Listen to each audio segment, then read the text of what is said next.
Muda isso aí. Ah, padre, eu não tenho valor nenhum. Eu sou um desgraçado. Eu sou um pobre diabo. Para mim nada dá certo. Ah, então vai se danar para lá. Credo, padre. Meu filho, reze. Na sua família, você é luz ou você é trevas? Na vida da sua esposa, você é um marido luz ou é um marido treva? Você é uma esposa luz ou uma esposa que jaz nas trevas? Nós temos na missa de hoje duas temáticas fáceis de serem tratadas e compreendidas com clareza. A primeira é o Evangelho em consonância com a primeira leitura, que fala sobre a questão do Shabat, a questão do descanso, a questão do sétimo dia, que na cabeça de muitos gera uma confusão.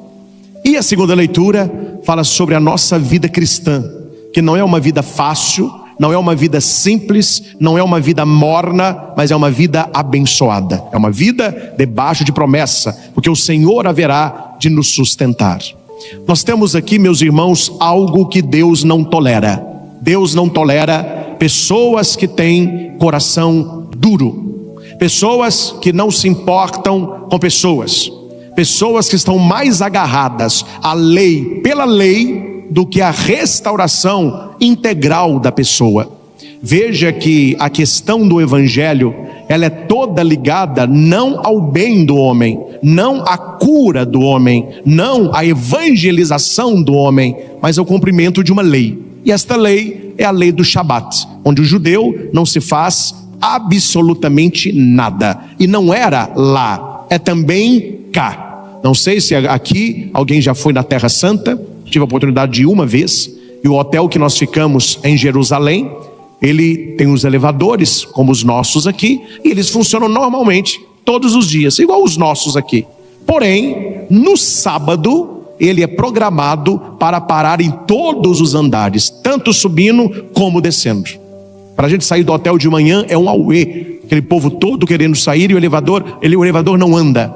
Aí eu falei com o guia, mas o elevador está com defeito. Ele falou, não, hoje é sábado, eles não podem apertar o elevador. Então eles já programam para ele ir parando. Quer dizer, ao invés de uma facilidade humana, o que aconteceu com a lei de Deus, que é uma lei bela, uma lei de santidade de um dia, porque ele remonta um ciclo, se transformou em algo escravizante. Então veja, uma coisa boa, ela pode ficar má pelo uso. Uma coisa que era para santificar, ela fica má porque o meio para o homem se torna fim, para a destruição do próprio homem.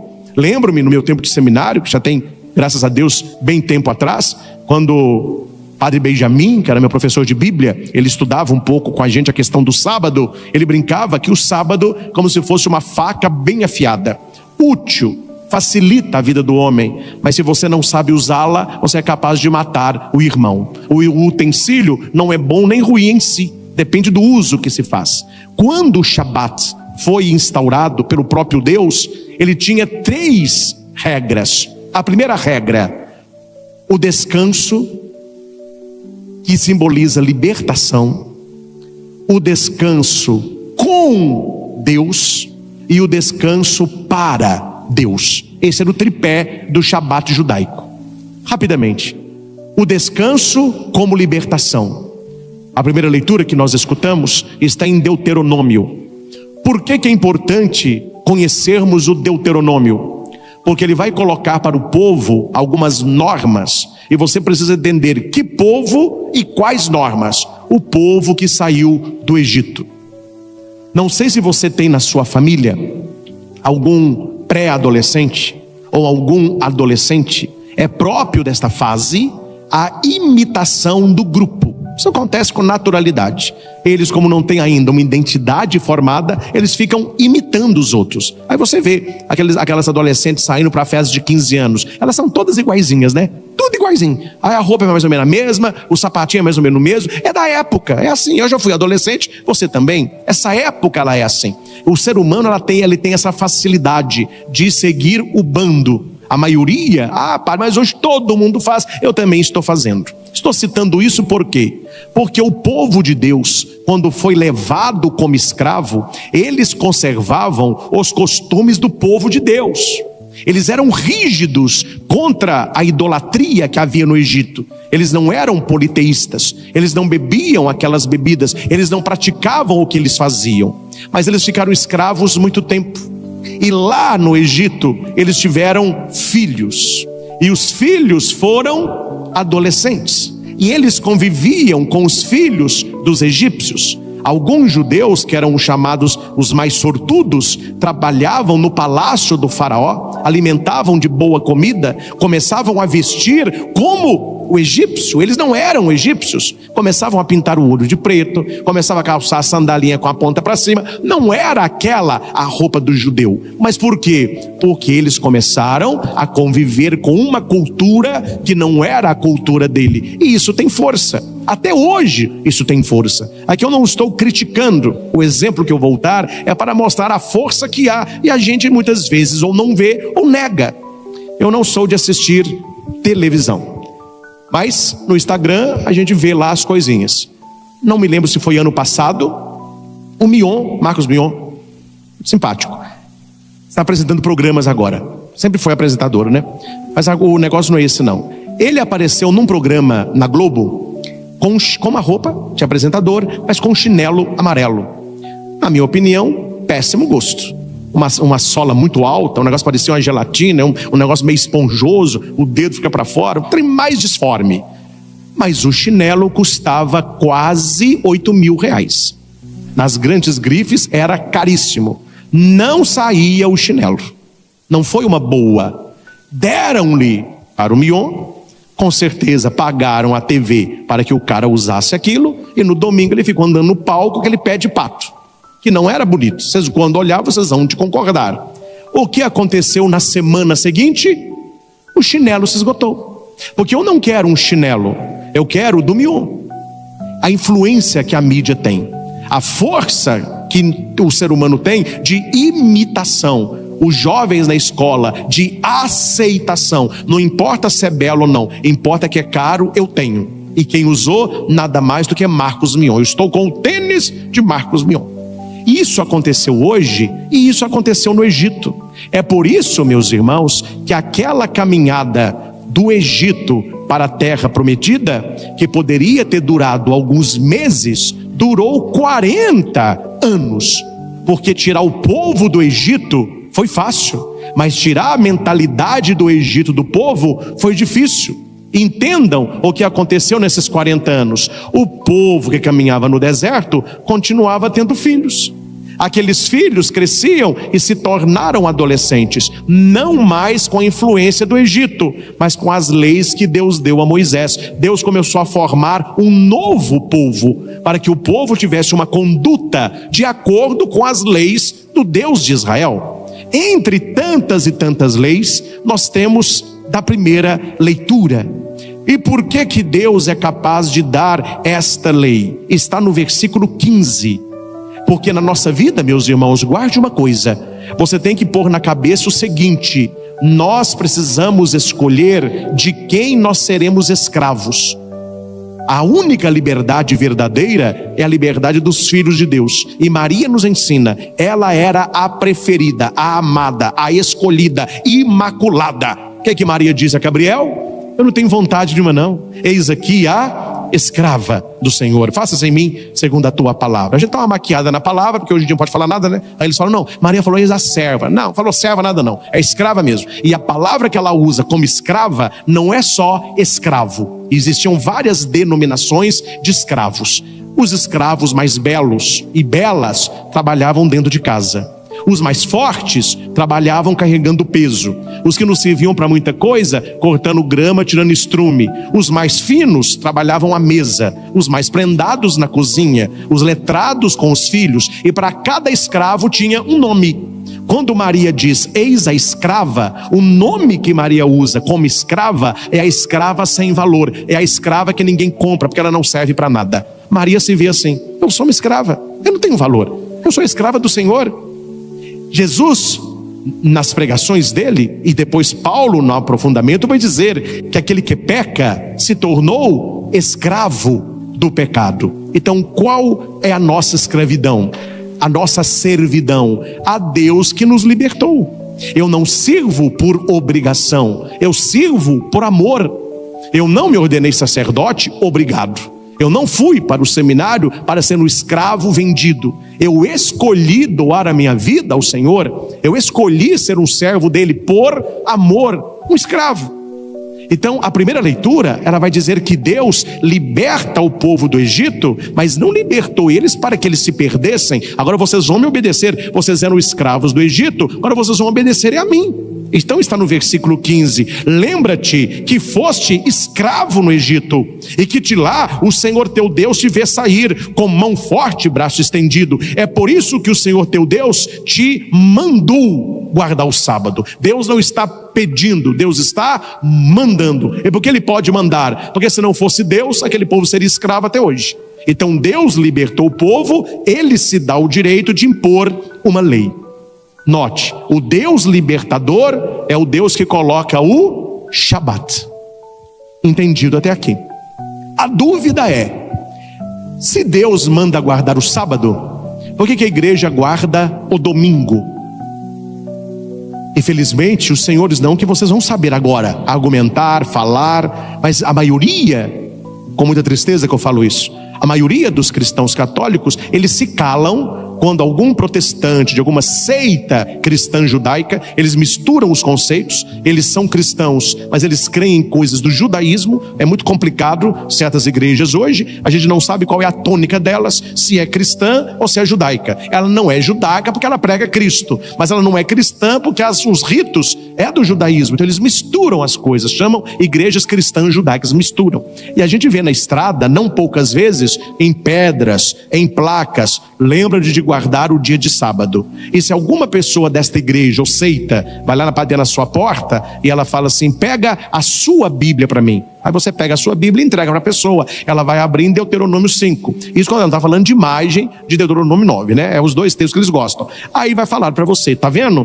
Qual que é a sua religião? Aí eu sou cristão, católico. Mas é católico mesmo de IBGE? Não, eu vou à missa. Ah, então tá bom. Agora me fale, a sua igreja é uma igreja errada. A igreja católica, ela perverteu a Bíblia.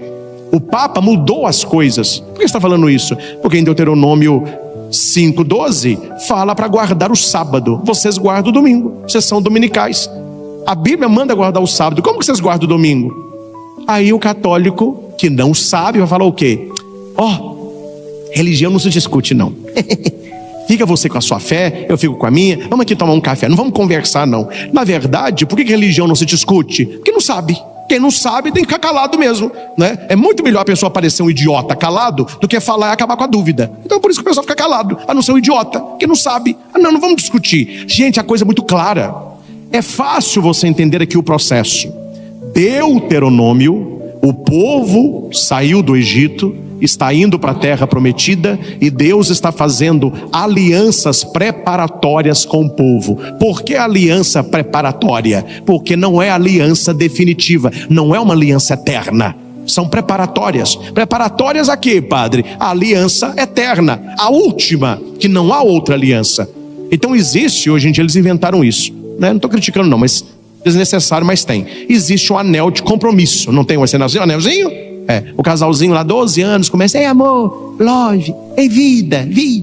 Aí arruma um anelzinho, tadinho, né? Carência. Aí põe um anelzinho no dedo. Aí você anda naquele anelzinho. Aí um dia fala assim: vamos namorar? Ah, vamos namorar. Aí ele pede: quer namorar comigo? É amor ou é amizade? Não, é amor. Então coloca o anel de namoro, de um compromisso mais sério.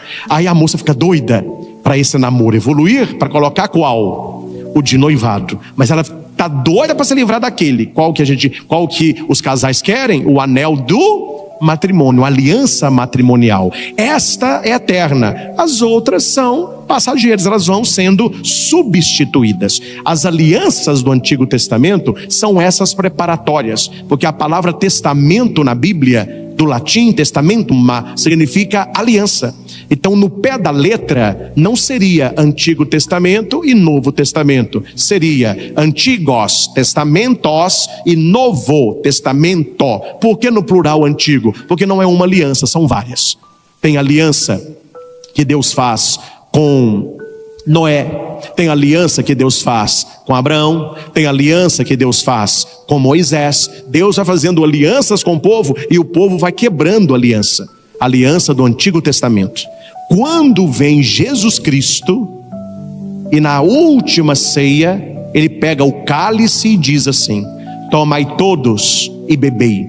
Este é o cálice da nova. As outras ficaram velhas, agora é nova. Nova e eterna aliança. Não há outra. Esta é a aliança maior. As outras foram preparativas para essa. O Antigo Testamento preparou a vinda do Messias, Jesus Cristo, Mexiá, o Messias, Cristós, ungido, Jesus, Yeshua, Deus salva. Então ali estava a plenitude no alto da cruz. Quando Jesus é crucificado, era um dia 14 de Nisan. Naquela época o mês era esse, o dia era esse, a hora 9. E Jesus ele morre numa, para nós, sexta da paixão. 18 horas já seria o Shabat, e na madrugada do domingo ele já ressuscita, 3 dias. Então ele ressuscita no primeiro dia da semana. Preste atenção, o primeiro dia da semana é para o cristão. Para o mundo judaico seria o 8º dia.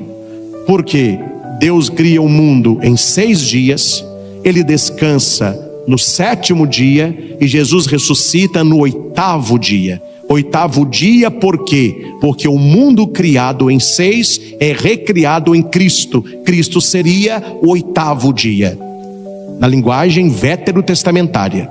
Para o cristão e o Novo Testamento é chamado não de 8º dia, mas de primeiro dia. Na Bíblia não se lê a palavra domingo, mas se diz primeiro dia da semana. Então, só para você entender, se o 8º dia é o primeiro dia, e o primeiro dia, que é domingo, é o 8º dia, o que significa nesse ciclo? Que ele não tem emenda, porque um dia se sobrepõe no outro. Por isso que a aliança de Deus não tem emenda com o ser humano, não é uma aliança emendada. É por isso que as boas joalherias, quando você vai escolher a sua aliança de casamento, ou a única coisa que você deve olhar, se a aliança tem, ela não pode ter emenda, não é? Vocês estão casados, ela tem que ser um ciclo sem início e sem fim.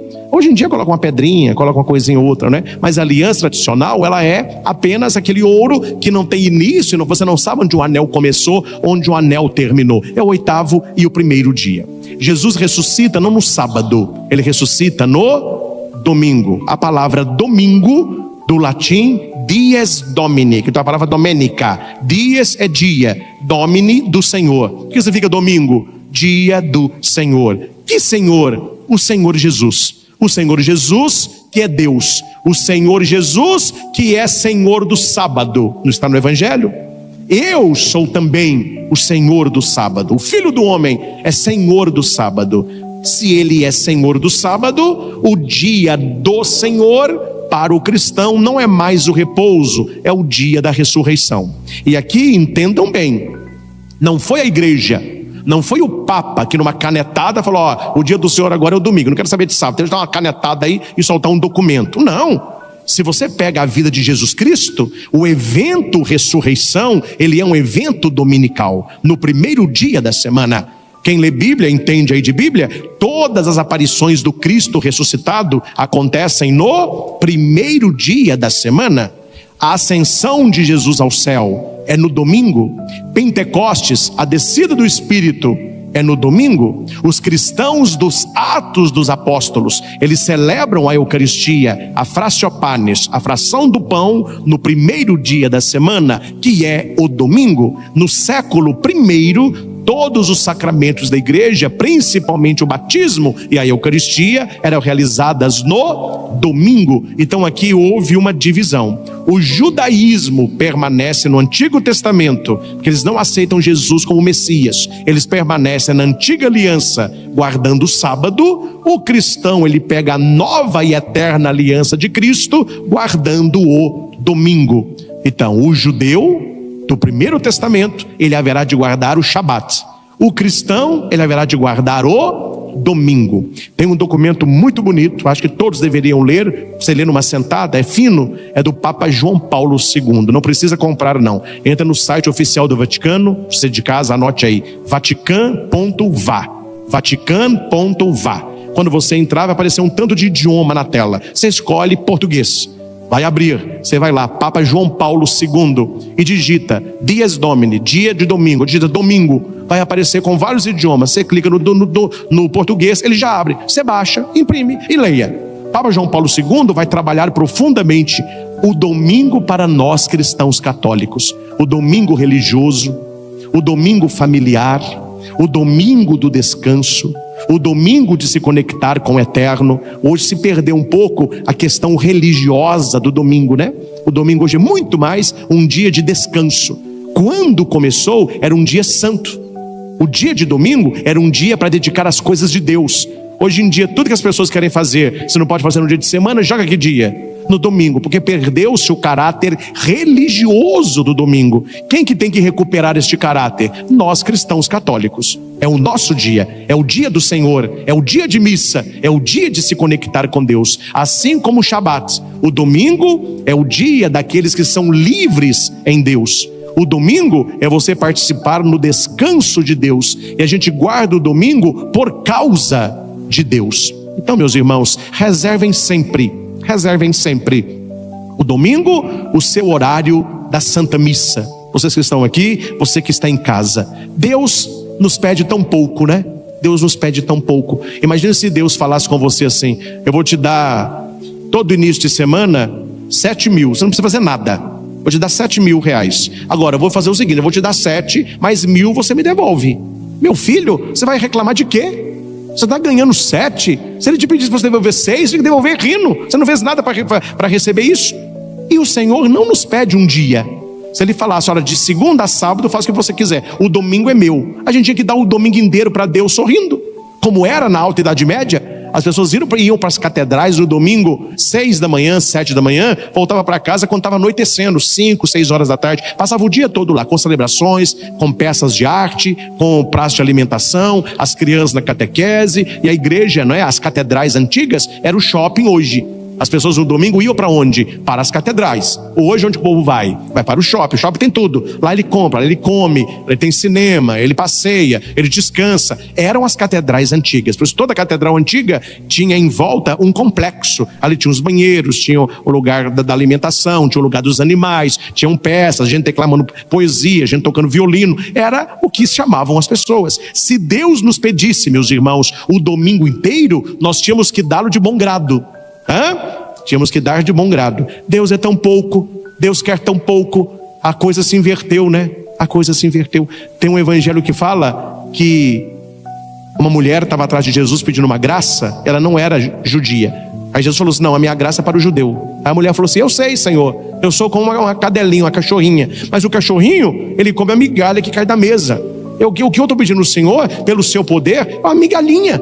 Jesus falou: olha, nunca vi uma fé como dessa mulher. Ele vai e abençoa. Hoje se inverteu. Ao invés de Deus pedir para nós o pão, Ele é quem se dá no pão. E a única coisa que Ele pede, uma migalhinha do nosso tempo. Para quê? Para participar da Santa Missa. Olha como que Deus se torna pequeno. Ele não pede para você ficar o dia todo na igreja, mas Ele pede: no domingo, vá à missa, celebre a Eucaristia, ouça a minha palavra. Nós somos pessoas de uma religião dominical. Nós somos a igreja do Senhor. Então é preciso guardar com seriedade o domingo. Acostumar a sua família, acostumar os seus filhos. Sempre quando acordar no domingo, falar: olha, hoje é domingo, qual o horário da missa que nós vamos? Ah, pai, olha, meu filho, pode sair com seus colegas, pode brincar à vontade, mas no domingo tem missa. Você escolhe se é de manhã, se é no fim da tarde ou se é à noite. Domingo é missa. Você faz o resto do tempo que você quiser. Domingo é missa. Não sei com você, comigo foi assim que a banda tocava. A gente tanto que acostumava no domingo, que quando a gente acordava, eu e meu irmão, a gente era pequenininho ainda, perguntava: mãe, que missa que a gente vai? E geralmente a gente ia na missa das 9, na Matriz de Santana, Itaúna. Era uma missa das crianças. Aí era de 9 às 10h30, por aí, 10h40, a gente saía para almoçar, para comer uma coisinha gostosa e para brincar à tarde. Mas todo domingo era dia de missa, dia do Senhor. O evangelho fala sobre isso. Jesus dá 2 exemplos aqui. O primeiro, ele passa no meio do milharal, não podia comer milho porque era sábado. Ele está no templo, quer curar o cara, não pode curar porque também é sábado. Aí Jesus se enche de ira. Ira é raiva, mas ao mesmo tempo ele fica triste. Como as pessoas são duras de coração. E ele pergunta: hoje é sábado, pode curar ou deixar morrer? esse homem com a mão seca, hoje poderia curá-lo? O silêncio que mais incomoda Jesus é o silêncio de Pilatos. É o pessoal lavando a mão. Eu não vou falar nada para eu não me queimar. Então eles não reclamam, não falaram. Eles não falaram que sim, também não falaram que não.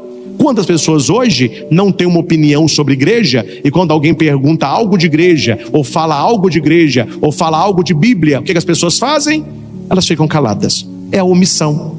Elas não têm coragem de um posicionamento cristão. Jesus ficou triste com esse tipo de gente, porque eles têm o coração duro. Eles ainda não fizeram a opção pelo dia da liberdade, o dia da restauração, o dia da ressurreição. E por último, meus irmãos, a segunda leitura deveria ser por nós grifada na nossa Bíblia. É a nossa vida. É a nossa vida. Deus que disse: do meio das trevas brilhe a luz. É o mesmo que faz brilhar a sua luz em nossos corações, para tornar claro o conhecimento da sua glória na face de Cristo. O nosso conhecimento não é um conhecimento pagão, não é um conhecimento judaico, não é um conhecimento de outras religiões, é o conhecimento cristão católico.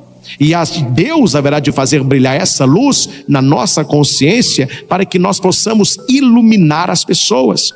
Quantas pessoas fazem parte da sua roda de convivência? Quais as pessoas que fazem parte do seu núcleo primário, família? Seu núcleo secundário, parentes. Núcleo terciário, melhores amigos. Quarto núcleo, amigos distantes, colegas de trabalho, de faculdade.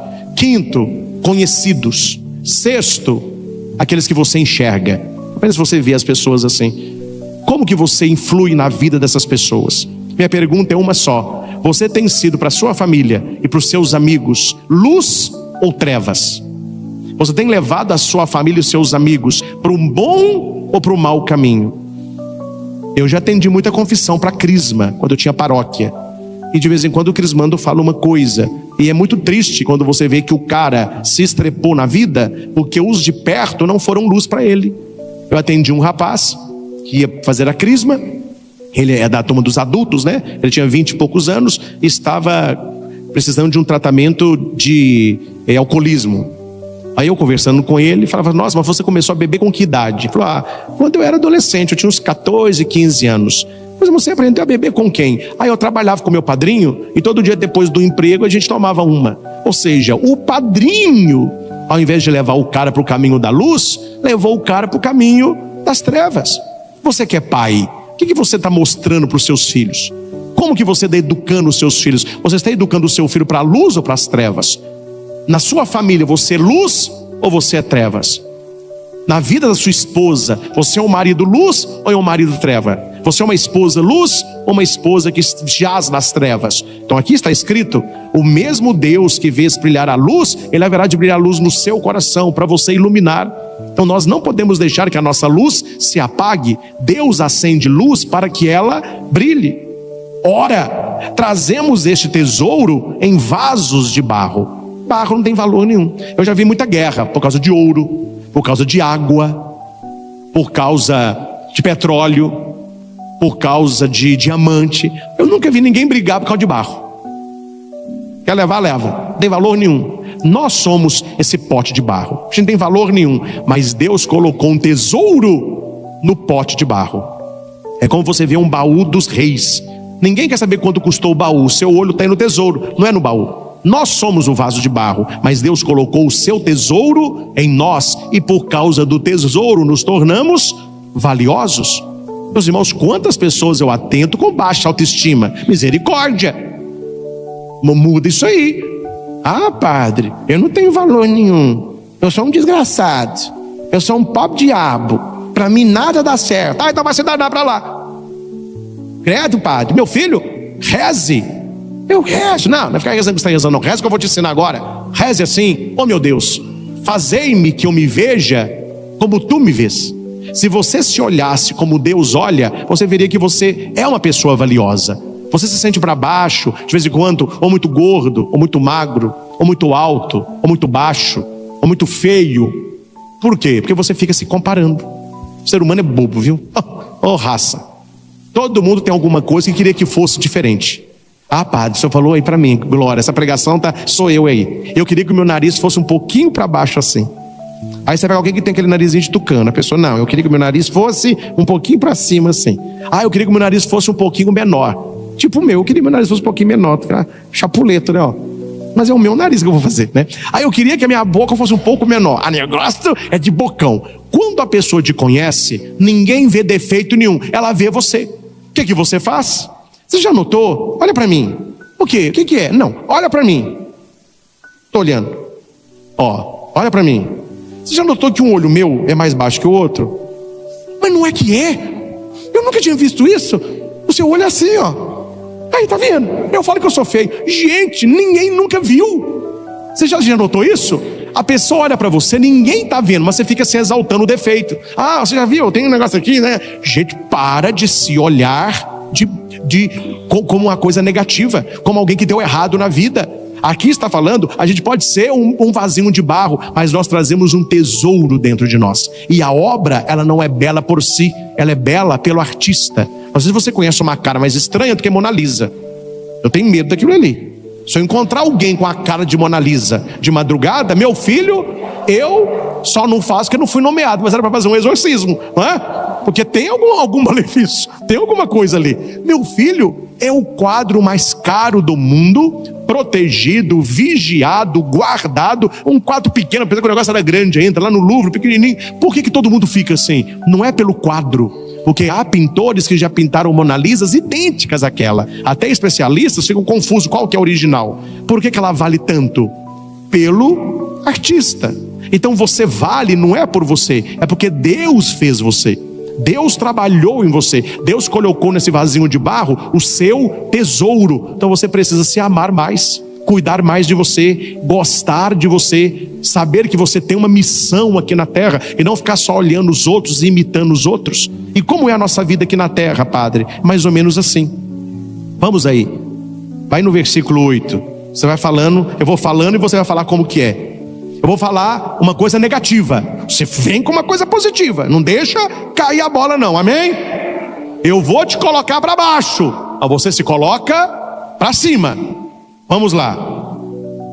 Somos afligidos de todos os lados, mas não vencidos pela angústia, postos entre os maiores apuros, mas sem perder a esperança. Somos perseguidos, mas não desamparados, derrubados, mas não aniquilados. Amém? Amém. É assim que você tem que ser. A pessoa está te colocando para baixo, você tem que sair por cima. Há 3 animais que morrem porque não olharam para cima. Sabiam disso? Se você pegar um morcego e colocar o morcego no chão, ele fica patinando no chão assim, ó. Ele não consegue decolar, pegar voo. Para ele pegar voo, ele tem que estar de cabeça para ele. Solta o pezinho, ele cai no ar e abre a asa. Aí ele faz assim, ó. Se você coloca o morcego no chão, já era pro bichinho, tadinho. Ele só fica assim, ó, não consegue voar não. Você já viu o zangão? Que é besouro preto? De vez em quando lá em casa aparece um. Minha mãe tem pânico. Vai me picar. Mãe não tá nem vendo a senhora, para ficar tranquilo. Pega um zangão daquele, coloca num vidro e não precisa tampar não. Pode deixar lá. Ele vai ficar assim embaixo do vidro, ó. Aí você olha, morreu. Ele não olhou para cima, ele acha que a saída é para baixo. Sabe uma águia norte-americana? Já viu aquela? Pode para ela não viver o menor, não precisa fechar em cima. Que para ela pegar voo, ela tem que abrir a asa, ela sai do galho, ela bate e faz esse movimento. Se lá no viveiro que ela está, ela não consegue pegar o embalo, não precisa tampar em cima, ela vai ficar andando a vida toda. Ela acha que é a saída. Muita gente vive como morcegão, até a gente fala, né? Ô, morcegão, vai trabalhar aí, morcegão, não fala? E tem mulher que fala, padre, eu casei com um zangão. Um zangão, né? Tem gente que se acha, né? Ah, padre, eu sou entre os pássaros uma águia. Eu falei, eu tô vendo, a águia, né? Tadinho. Só contar um caso pra vocês pra encerrar a homilia. Tinha uma... Tô criticando não, viu? Tinha na comunidade rural, uma senhora, tadinha, queria costurar pra fora.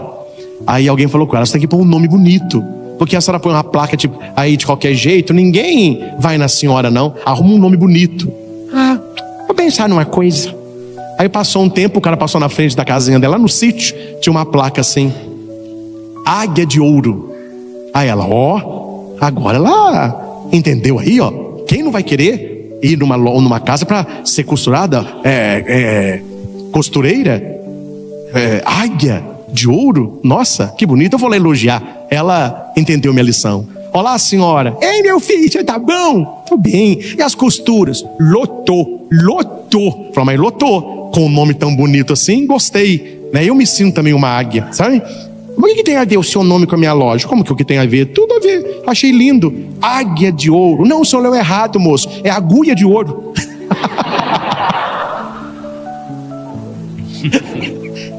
É agulha de ouro. Meus irmãos, brincadeiras à parte, a gente tem que olhar para uma leitura dessa e falar assim: ó Senhor, imprima uma leitura dessa no meu coração, porque eu atendo as pessoas. Sabe como que as pessoas vêm até mim? Elas vêm assim: Padre, eu sou afligido de todos os lados, colocado nos maiores apuros, eu estou sendo perseguido, derrubado. Depois e o quê? Falei, mas a leitura tem coisas a mais.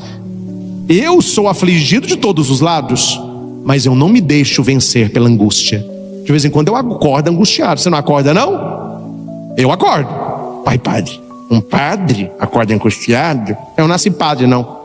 Eu também tenho minhas tristezas. Mas você acha que quando eu acordo angustiado, eu fico no meu quarto com a janela fechada, cortina baixada, porta trancada, luz desligada, cobertor na cabeça, ouvindo o Renato Russo?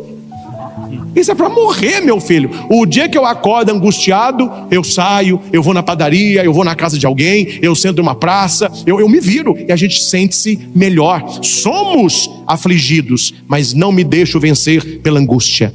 Somos colocados nos maiores apuros. Quem aqui não tem problema, atire a primeira pedra. Não vem uma.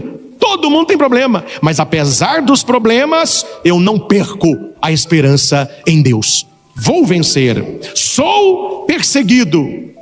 Aí é real, né? Tá feio.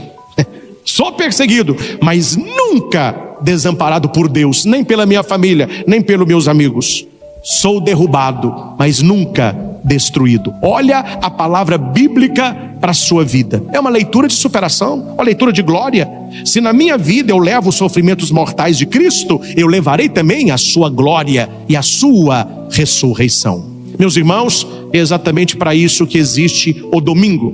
É exatamente para isso que nós vamos à missa. É exatamente para isso que você vem aqui, para que você saia melhor, você saia abastecido, você saia abençoado e você possa gastar durante a semana o que você recebeu no dia do Senhor. Lugar de católico no domingo é na igreja, para que nós não caiamos perante as ciladas do mundo. Convido você, e você de casa também, a fechar os seus olhos um pequeno instante e apresente para Jesus agora a sua vida. Apresenta para Jesus o que está afligindo hoje o seu coração, o que está te preocupando. Estamos começando uma nova semana. O que está preocupando o seu coração? O que você está vivendo nesses dias que preocupou a sua família? Você ficou uma pessoa um pouquinho mais triste? Quais são as suas aflições?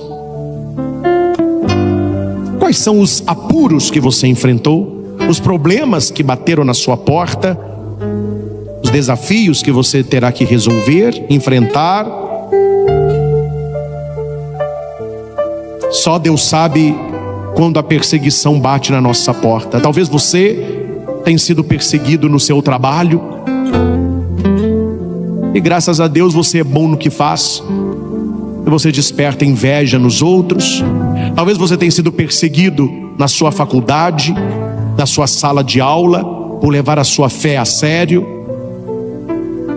Talvez você tenha sido perseguido até por pessoas da sua família que também têm inveja de você.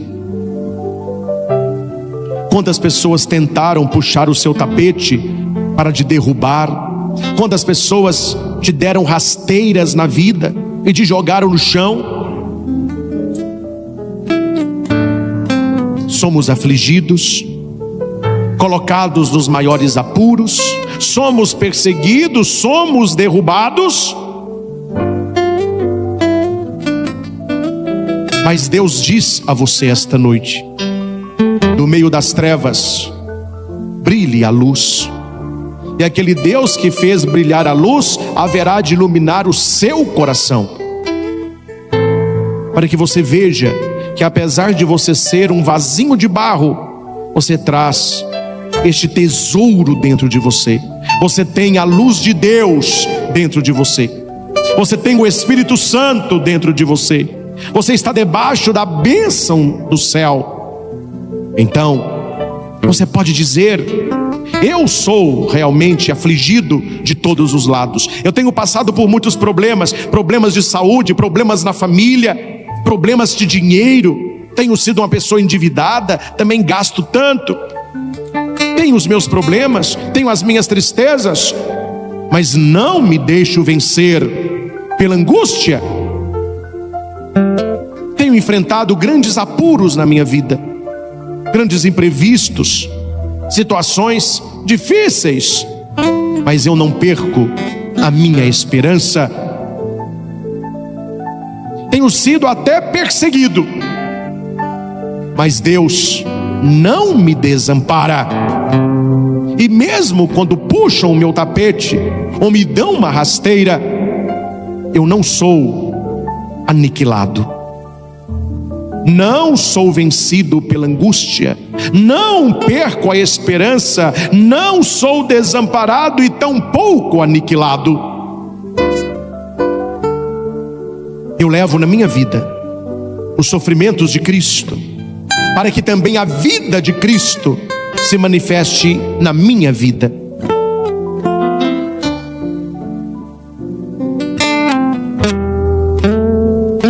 Eu tomo posse desta palavra, Senhor. Que nós tenhamos uma semana abençoada, uma vida abençoada. Que o nosso olhar possa ir além de tudo isso que nós passamos. Apesar das nossas aflições, dos nossos apuros, da perseguição, das rasteiras que nós levamos, nós temos certeza que a vida de Jesus, que a luz de Deus trabalha dentro de mim. E é por isso que eu posso dizer com toda certeza: eu não serei vencido pela angústia, eu não perderei a esperança, eu nunca sou desamparado e tampouco aniquilado, porque todas as coisas concorrem para o bem daqueles que te amam. Até o meu sofrimento, até a perseguição, até os momentos de solidão me conduzem para o fim, que é Deus. As pessoas não têm poder algum de fazer mal a você. É você que dá este poder para elas.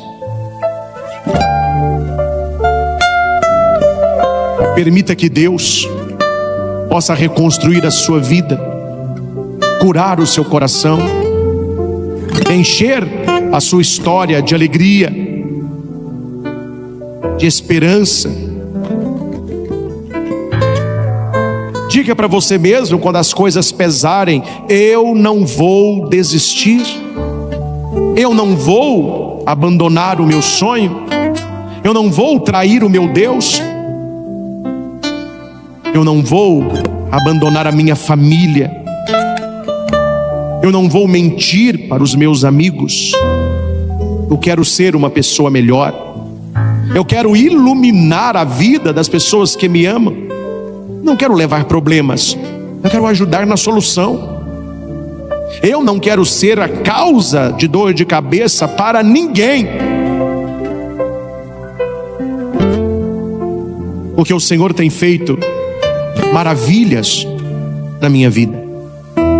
O Senhor tem me amparado, me sustentado. Esta é a minha, esta é a sua oração, que você pode estar fazendo em silêncio no seu coração. Deus tem me sustentado, Deus tem me amparado, Deus tem me protegido, Deus tem me fortalecido. E isso que eu estou passando agora não é para sempre. Isso vai passar.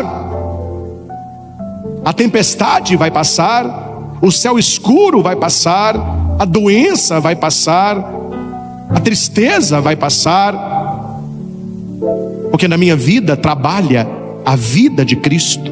Os sinais da vida de Cristo estão em mim. Que esta luz, Senhor, que foi colocada no meu coração, apesar de eu ser um vasinho de barro, mas eu trago este tesouro dentro de mim, que eu consiga ser luz na vida de várias e várias pessoas, que eu possa ser luz principalmente na vida da minha família e dos meus amigos. E afasta do meu coração toda preguiça, todo cansaço, toda baixa autoestima, toda imagem distorcida de mim mesmo, toda solidão. Transforme, Senhor, tudo isso em vitória na minha caminhada. Que esta palavra plantada no coração de cada um de nós possa germinar, crescer, florir e frutificar, para que tenhamos a certeza que os nossos melhores dias estão ainda por vir. Te pedimos isso, ó Pai, em nome de Jesus. Amém. Amém. Louvado seja nosso Senhor Jesus Cristo, para sempre seja louvado. Eu tomo posse desta palavra e desta oração, em nome do Pai, e do Filho, e do Espírito Santo. Amém. Amém. Curtiu esse conteúdo? Deixe o seu comentário e se inscreva no canal.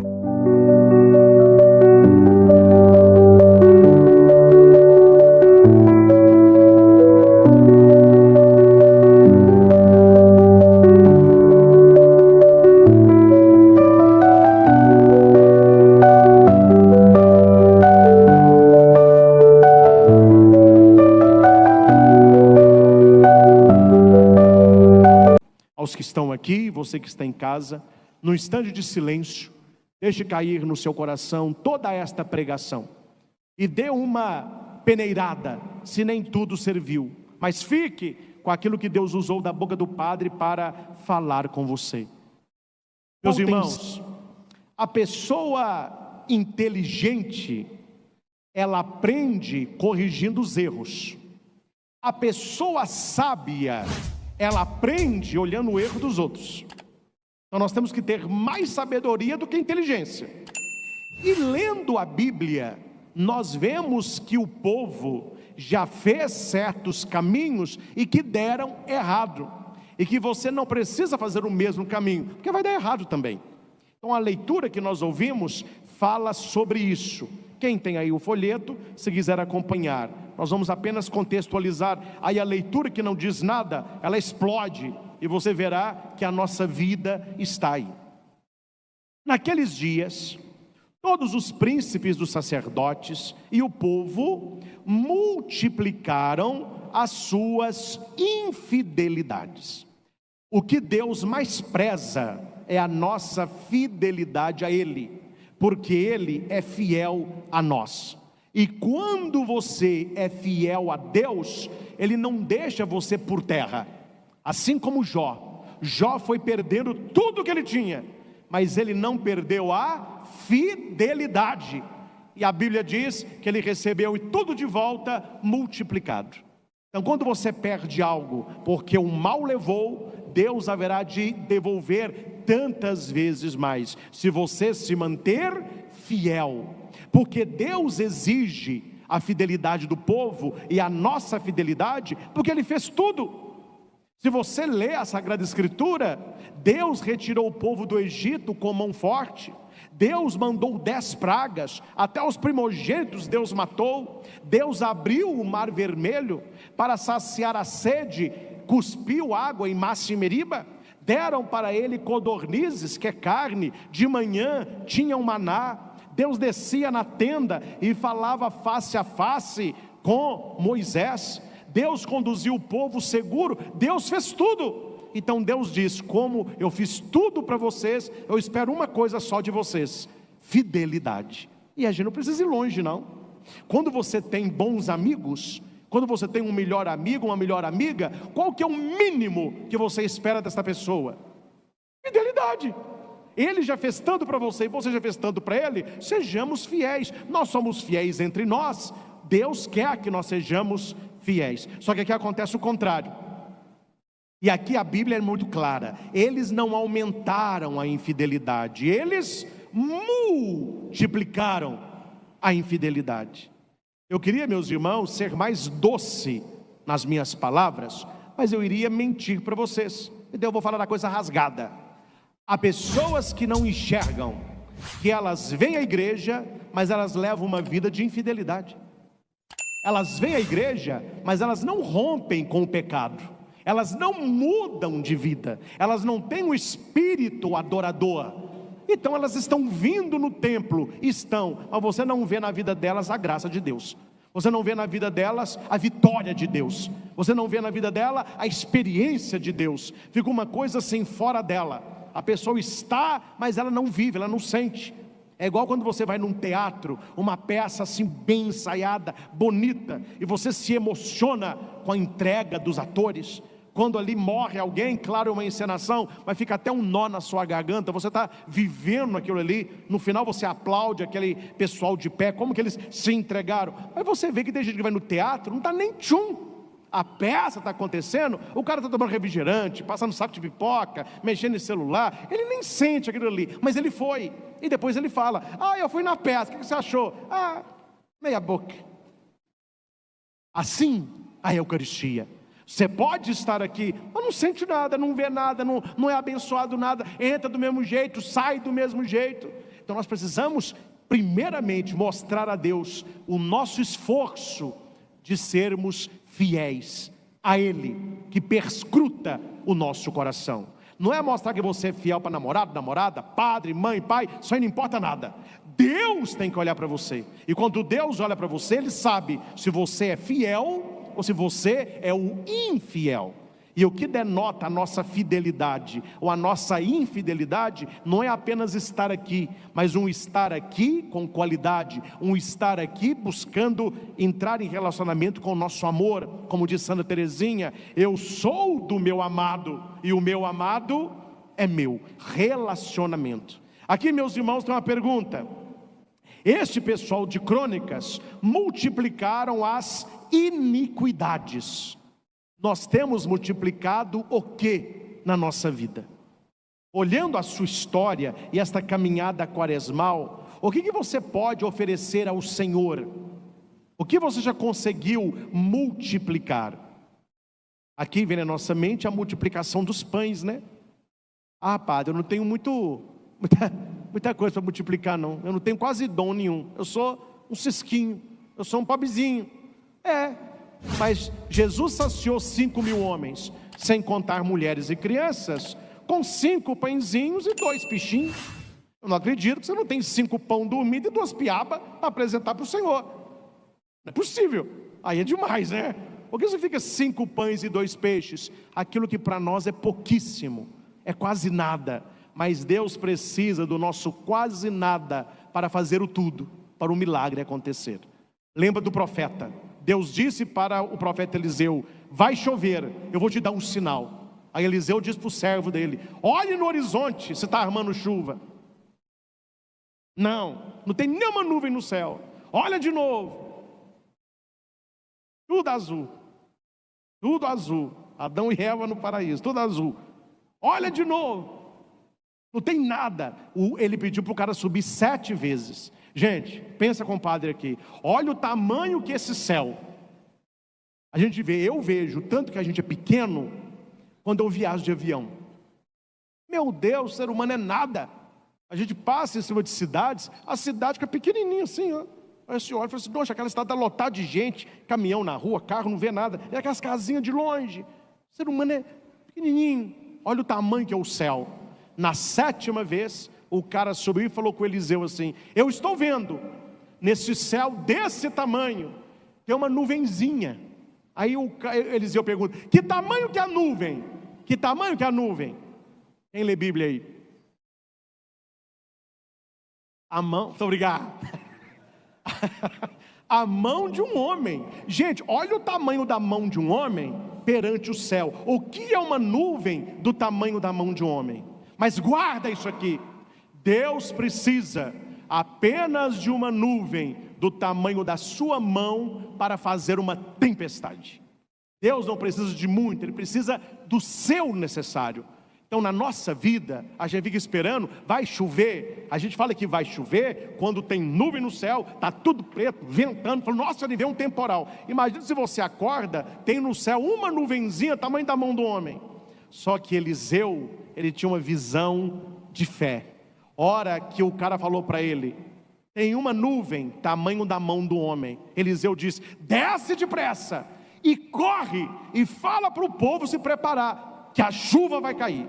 Gente, isso é uma fé que nós precisamos ter. E não é procurando uma nuvem, tamanho de mão de homem no céu, não. É procurar esses pequenos sinais que Deus coloca na sua vida e você não vê. Porque você está esperando coisas grandes e Deus coloca coisas pequeninas. Uma nuvenzinha do tamanho da mão de um homem. É só isso que Deus precisa. Quando você rezar lá no seu quarto, diga para Deus, oh meu Deus, o Senhor me conhece. Eu queria te oferecer muita coisa, mas a única coisa que eu tenho é a minha fé, que é bem pequena. Eu estou vendo na minha vida um sinal, tamanho da nuvenzinha da mão de um homem. Aí tem gente aqui que pensou assim, não, Padre, a minha fé está tão pequena, eu não vou falar para Deus, não vou falar para Deus menos. Meu Deus, eu estou vendo no céu uma nuvenzinho do tamanho do dedo de um homem. Nem a mão, né? Só um dedinho. Deus vai pegar isso e Ele fará uma grande obra na sua vida. Então, multiplique, por menos que seja, Deus pode. Agora, cuidado. Quando a gente não multiplica as coisas boas, quando você faz questão de multiplicar as coisas ruins, um abismo atrai outro abismo. Quando eu atendo pessoas também nas pregações, eu falo, cuidado gente, quem avisa amigo é, cuidado com os vícios que vão entrando na sua vida, porque um vício, ele não vem sozinho, um vício, ele traz a parentada toda. O vício traz pai, traz mãe, traz irmão, traz primo, traz agregado. Aí a pessoa não tem vício nenhum. Aí ela começa a andar com mal companhia. Ela já vicia na mal atitude. A hora que você vê, já está falando palavrão, já está bebendo, já está fumando, já está traindo, sexo livre, já não quer estudar. Quer dizer, uma coisa vai, o vício é assim, é igual uma erosão. A erosão começa, se você não tratar no início, ela nunca vai diminuir. Então cuidado para que você não esteja multiplicando na sua vida coisa ruim e não a graça de Deus. Então eles multiplicaram as suas infidelidades. Você poderia perguntar ao padre, mas o que eles fizeram? Concretamente, o que eles fizeram que multiplicou esta infidelidade? É o versículo seguinte: multiplicaram as suas infidelidades, imitando os costumes abomináveis das nações pagãs, e profanaram o templo que o Senhor tinha consagrado para si em Jerusalém. Você sabe o que significa a palavra consagração? Separação. Aquilo que é consagrado é separado. Nós somos consagrados de Deus, amém? O que Jesus disse na oração sacerdotal para os discípulos? Atenção nisso aqui, e não brinque com isso. A minha escolha os separou do mundo, por isso o mundo vos odeia. Se fosseis do mundo, o mundo amaria o que é seu, mas como eu vos separei, o mundo vos odeia. Então fale para quem está ao seu lado, você é um consagrado, você é uma consagrada. Vale aí, você é um consagrado, você é uma consagrada. Meus irmãos, quando eu digo assim, eu sou um consagrado, como padre, você é um consagrado, você é batizado, você é uma consagrada, o que Deus espera dos seus consagrados? Que tenham uma vida de consagração. Porque eu sou padre, sacerdote, ministerial. Eu recebi o sacramento da ordem. Então, como sacerdote, a igreja me deu o poder de consagrar o pão e o vinho no corpo e o sangue, abençoar, batizar, crismar, etc. Uma coisa que o padre não faz, que cabe somente ao bispo, é ordenar outro padre. Tirando isso, o padre ele celebra todos os sacramentos. Isto é algo que foi me dado, não porque eu sou melhor que vocês. A igreja me confiou o sacramento da ordem. Então vamos usar a palavra dinamis, que é poder. Eu tenho o poder de consagrar. Quando eu atendo confissão, eu tenho o poder de perdoar. Mas quando você foi batizado, e eu me insiro nos batizados, nós temos o sacerdócio comum dos fiéis. Todos vocês são sacerdotes. Vocês não são sacerdotes ministeriais, mas vocês fazem parte de um povo sacerdotal. O padre consagra o pão e o vinho, você consagra a própria vida. Você que é casado, você haverá de consagrar o seu casamento. Você que é pai e mãe, você haverá de consagrar a sua família. Você que é namorado e namorada, você vai consagrar o seu namoro. Você está trabalhando, consagre o seu serviço. Você está estudando, consagre a sua universidade, a sua escola. Então nós devemos viver como consagrados. Atenção, é aqui que o bicho pega. O que está acontecendo com os consagrados? O que aconteceu com o judeu? Mesma coisa. Eles começaram a olhar os povos pagãos, e ao invés de evitá-los, eles queriam imitá-los. Eles começaram a trazer para a vida deles, enquanto povo de Deus, as ações abomináveis daqueles que eram pagãos. Quem é pagão? Quem não é judeu? Não estou falando o nome. E falo como Jesus, quando levou uma bufetada, a cara fora, do soldado de Caifás. Quem fala a verdade não merece castigo. E eu estou falando o que eu estou vendo, que nós estamos vivendo uma época difícil. Nós temos dentro da igreja pessoas que querem a todo custo que a igreja imite o mundo, que a igreja traga para dentro dela aqueles que não querem viver como consagrados. Eu não estou entendendo o que está acontecendo. Em vez da igreja dar testemunho de ser sal, luz e fermento, como disse Papa Francisco, a porta da igreja está aberta para todos. Ele repetiu, para todos, todo mundo, eba! O Papa arrancou as portas da igreja, está aberto para todos. Mas aí eu pergunto, estão abertas para todos? Graças a Deus, que ninguém fica de barrando na porta da igreja. Quem chega na igreja vai entrar. Mas a pergunta que eu faço é, se a porta está aberta para todos, qual é essa porta? E isso que ninguém quer saber. Qual que é esta porta? A porta da conversão. Uma pessoa que não quer converter da vida, me desculpe, ela vai fazer o que dentro de uma igreja? Ela vai incomodar, ela vai atrapalhar, ela vai contaminar os outros. Porque quando a gente vem, nós sabemos que nós não somos santos, estamos longe disso, mas nós estamos na caminhada de santidade, lutando para vencer o pecado. Então eu entro na igreja, por mais que os outros pequem, e eu também, mas nós queremos ser pessoas melhores. Eu estou na luta, não sei você, nós estamos na luta, e vamos chegar um dia. É isso que a igreja nos convida, a entrarmos para este processo. Então a leitura vai dizer que eles imitaram os costumes abomináveis das nações pagãs. Gente, eu estou falando como padre, porque eu atendo pessoas. Quantas pessoas estão na igreja, mas elas pensam igual quem está no mundo. A cabeça dela, os pensamentos delas são de costumes abomináveis, mas para ela é normal. Ah não, padre, mas mudou, hoje é normal. Quer dizer, a pessoa ela está na igreja, mas ela não está vivendo a sua consagração. Ela quer imitar o que estão no mundo. Então aí você vê que quem está na igreja está fazendo a mesma coisa de quem não está. Qual é a diferença? Não é verdade? Esse é o problema da leitura. Eles atraíram a fúria de Deus, porque eles imitaram o que não era para ser imitado.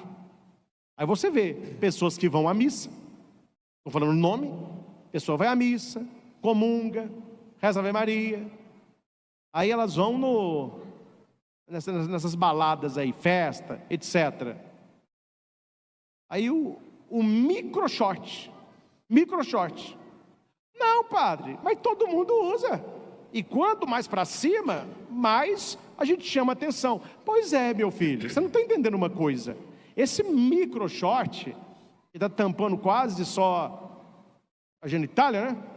Isso é normal, mas é normal para o mundo, não é normal para o consagrado. Aí o consagrado quer imitar o que o mundo faz. Aí você pega uma moça, aí eu ponho o dedo na ferida, né?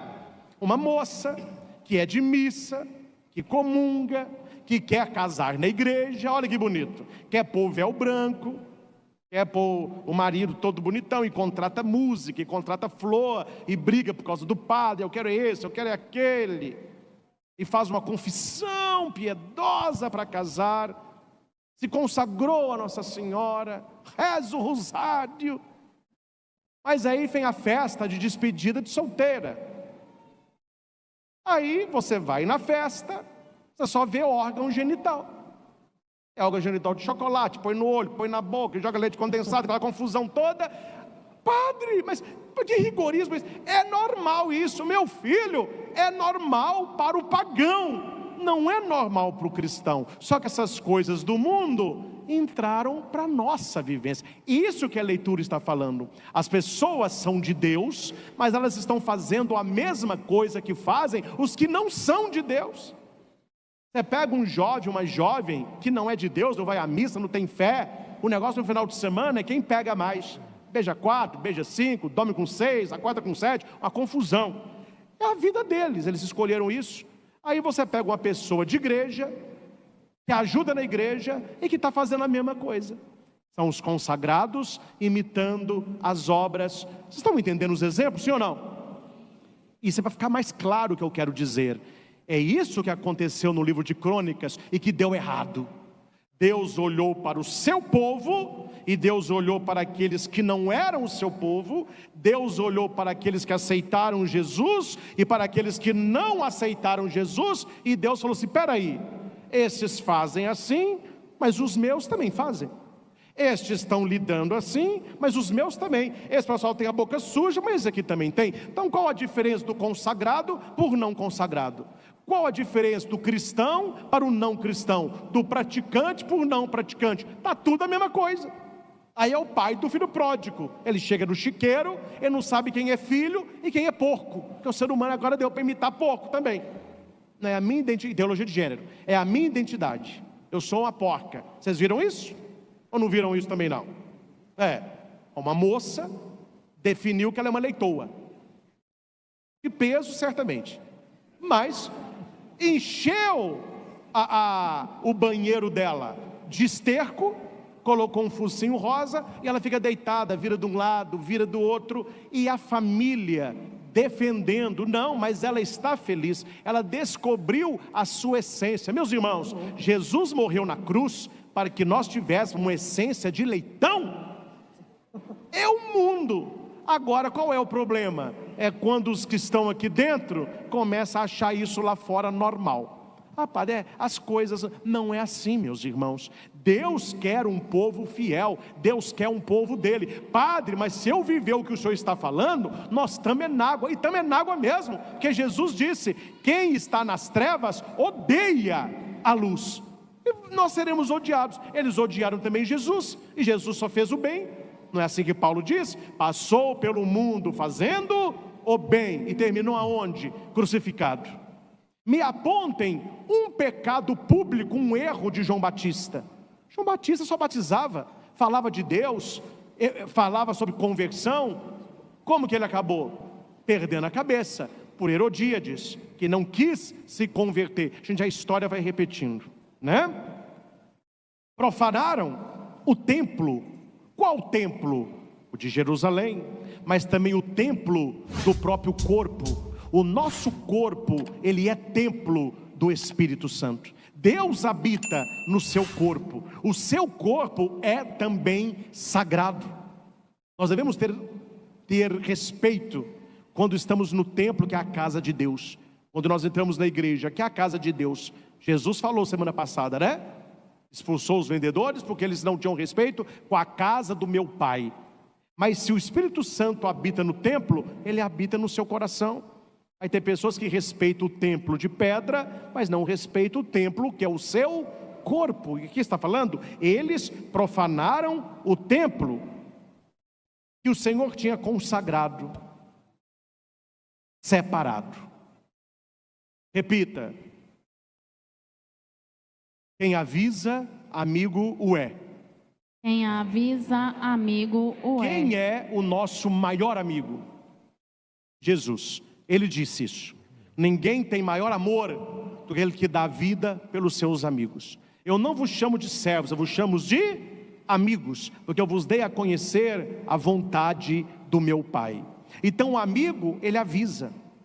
Quando Deus viu, atenção pessoal, quando Deus viu a coisa saindo do trilho, o que Deus fez? Começou a levantar profetas. O que é um profeta? É a boca de Deus. O profeta anuncia e denuncia. Esse é o caráter do profetismo. Aquele que é um profeta de Deus, ele vai anunciar a palavra e ele vai denunciar o erro. Então ele levantou inúmeros profetas. O que as pessoas fizeram com os profetas? Está escrito aí, vai aí. O Senhor, Deus de seus pais, desde o princípio e sem cessar, repita, desde o princípio e sem cessar. Olha aí, Deus não para, Ele quer nos salvar. Desde o princípio e sem cessar, enviou-lhes mensageiros, profetas, pois queria poupar o povo e a sua própria morada. Vamos ler juntos o que eles fizeram com os profetas. Mas eles zombavam dos enviados de Deus, desprezavam as suas palavras, até que o furor do Senhor se levantou contra o seu povo e não houve mais remédio. Olha que coisa, hein? Papai do céu, muito triste, muito triste. Você que já entregou para Deus um ente querido, dói no coração quando os médicos te chamam e os médicos falam assim: a família toda está aqui, estamos. Olha, agora é paliativo, não há mais o que fazer. Não tem mais remédio não, doutor? Não. O que podíamos fazer já foi feito. Não tem mais remédio. O que o médico está falando? Agora é esperar a pessoa descansar. Gente, acabou o remédio no estoque do céu. Deus usou o remédio todo e o povo não quis tomar. Aqui está dizendo, a tal ponto deixou de haver. Deus não tinha mais o que fazer. Eles zombaram dos mensageiros, escarneciam dos profetas, desprezavam a palavra, riam dos profetas. É o mundo que nós estamos vivendo, meus irmãos. Não sei se você experimenta isso. Claro, eu como padre, porque a nossa vida é um pouco diferente, né? Eu convivo muito em ambientes católicos. Ainda mais trabalhando na mídia católica, eu só encontro com católico. Estou na televisão, católico. Estou no mosteiro, católico. Estou com um frei, católico. Estou na evangelizar, católica. Me chamam para congresso e retiro. Só tem católico lá. Mas você, a sua vida nesse sentido é mais difícil que a minha. Porque você lida com todo tipo de gente. Lá no seu trabalho, lá na sua escola, tem gente que crê, tem gente que não crê, tem gente que respeita, tem gente que não respeita, tem gente que zomba, tem gente que critica, tem gente que ri. Tem esse pessoal todo aí. E você sabe o quanto é difícil, conforme o assunto, você colocar a sua posição cristã. É chacota. É chacota. Vai lá na universidade, todo mundo comentou, e o final de semana, como que foi? Nó, cara, dessa sala aqui, eu peguei 4 gostosas. Ó, e você? Ah, eu dormi com 3, eu beijei 3, estou fazendo trisal aqui, é tão bom, 3 bocas juntas, não sabe a língua de quem que é, ô delícia. Aí você diz, falou assim, olha, eu queria falar também, o que você fez no final de semana? Não, eu namoro, mas o meu namoro é santo, porque eu sou cristão, Meu filho, essa pessoa vai ser escrachada.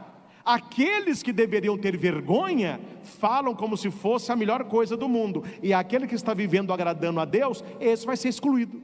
esse vai ser ridicularizado, a sala toda vai rir dele, não vai chamar para fazer trabalho, vai bater no cara. Quer dizer, a pessoa fica como se fosse um patinho feio. O mundo inverteu as coisas estão invertidas. Eu atendi um caminhoneiro aqui da Divinópolis, que viaja Brasil afora. Ele estava de um lugar aí, não vou contar o que, mas ele estava lá, e os outros caminhoneiros pelo menos assim ele me disse, os outros não queriam fazer relação sexual com as prostitutas do boteco na beira da estrada não, mas punha no colo, beijava, apalpava o seio, estava para lá 10 conto, 20 conto, pagava uma cerveja. Ele ficou numa mesa quieta e não se envolveu com essas mulheres, não se misturou com os outros. Eles falaram: o que é isso aí? Você não é homem mais não? Ele falou: não, é porque eu sou casado. Não, mas nós também somos, mas a mulher não está aqui. Ele falou: não, mas eu agora estou praticando a religião, eu sou católico, eu fiz o SC, todo mundo, esse aí virou fanático, está andando agora na placa da saia do padre. Ele falou que desse dia para frente, ele não é chamado para mais nada. Deveria ser o contrário, né? Olha o mundo que nós estamos. É a primeira leitura. Olha, a primeira leitura parece que foi escrita para nós aqui. É isso que está acontecendo. As pessoas que são de Deus estão tendo vergonha de ser de Deus, e para serem badaladas estão imitando o mundo. Não estou aqui falando o nome de ninguém, mas irmãozinhos nossos, pessoas consagradas a Deus, falando de signo, né? Eu sou de tal signo, por isso eu sou de tal jeito. Pessoas consagradas a Deus, querendo imitar o mundo. Pessoas consagradas a Deus na igreja, jogando carta de tarô e comungando no domingo. Pessoas que rezam o terço e acreditam em horóscopo. Não tem tempo de rezar de manhã, mas tem que ler o horóscopo. Quer dizer, são os consagrados imitando as coisas do mundo. E aqui, meus irmãos, vocês não estão vendo hora nenhuma eu dizendo que o mundo não pode ter essas práticas. Eles vivem com os valores deles, mas nós viveremos com os nossos. O problema é aquilo que Deus chama de morno. Você não é frio e você não é quente, está entre os dois. E a pessoa que é morna, o que Deus faz no Apocalipse? Quem sabe? Você se torna um vomitado na boca de Deus. Ele não serve. Ele fala: seja frio, quer dizer, vai viver do seu jeito, ou seja quente no Espírito Santo. Que se você for morno, para mim você não serve. E me desculpe, gente, como que tem gente morna na igreja? A pessoa não sabe o que ela quer da vida. Ela vai a mesma, ela peca, ela vai a mesma. Gente, não vamos imitar os costumes abomináveis do mundo. Vamos ficar naquilo que é de Deus. Eles ignoraram os avisos. Os profetas avisaram: não vai terminar bem. E ninguém ouve. Isso é papo de padre. Isso é pregação de padre. As pregação fora de contexto. Padre falando isso, em pleno século 21, as pessoas criticam, elas não ouvem os avisos. Elas não têm um ouvido de discípulo, elas têm um ouvido de mestre. É muito cacique para pouco índio. As pessoas não têm a humildade de serem corrigidas. Então elas vão na igreja, elas ouvem uma palavra mais dura, o que elas dizem? Ali eu não vou mais não, porque esse padre fica querendo colocar aquela pulsa na gente. Eu não gosto disso, fica falando dos nossos pecados. Que a pessoa não quer mudar, ela quer água com açúcar. Jesus falou: vós sois o sal da terra. A pessoa virou: eu sou açúcar do mundo. Que é uma pessoa tão doce e tão chata. Então precisamos entender esse chamado à mudança de vida. E olha aqui: ignoraram completamente os avisos. E por último, atenção, Deus, o nosso Deus, o Deus de Jesus Cristo, Ele não castiga, Ele perdoa. Repita comigo: Deus não castiga.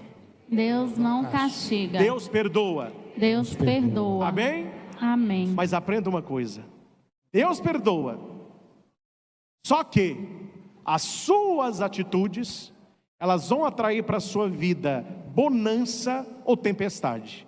Tudo aquilo que esse povo fez com Deus, Deus já tinha perdoado, mas a atitude deles atraiu coisas para eles. Consequência: os caldeus incendiaram o templo de Deus, demoliram as muralhas de Jerusalém, lançaram fogo no palácio, destruíram todos os objetos preciosos. Qual que é a nossa coisa mais preciosa? A nossa fé, a nossa família. Se as pessoas não mudarem, nós veremos a destruição da nossa família, a destruição da nossa igreja.